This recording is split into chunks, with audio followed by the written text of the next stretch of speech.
Great pizza starts with great dough, and there is no greater dough than sourdough. This recipe requires preparing a day in advance with an overnight rise in the refrigerator. We're going to start on Saturday morning to cook on Sunday evening.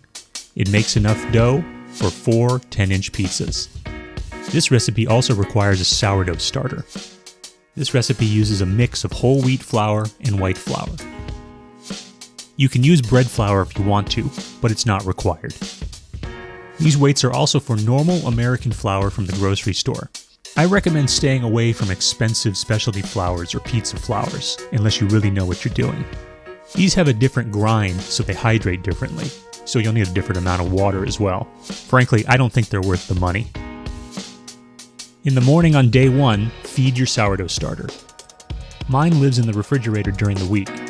Here, I'm using about 60 grams of whole wheat flour and 60 grams of water. If you want, you can use a 50-50 mix of whole wheat and white flour. How long you need to leave your starter is going to depend on temperature. You're going to need to leave it long enough so there's good bubble formation, it smells nice and yeasty, and a bit sour. When your starter is ready on the afternoon of day 1, mix your ingredients: flour, water, starter, and salt. I also cheat by adding a little bit of honey.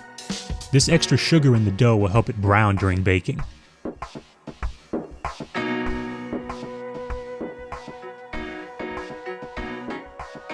Mix well.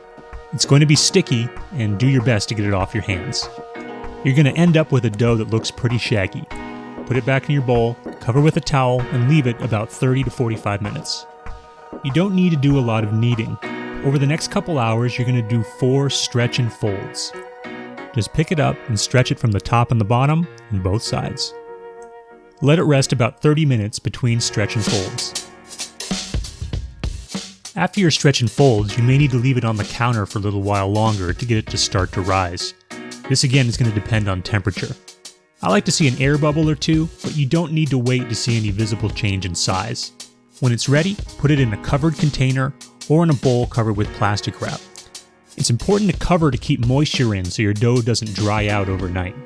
Then into the fridge.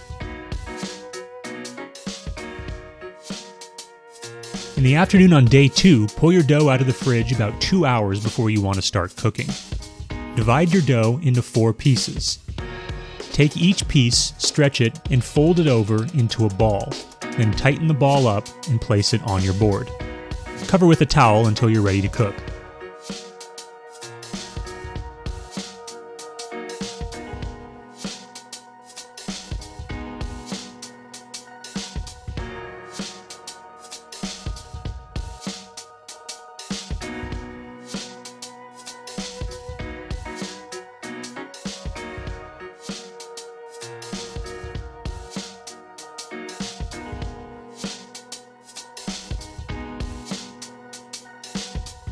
After about 2 hours, your dough should have risen a bit more and come up to room temperature, which will make it easier to work with.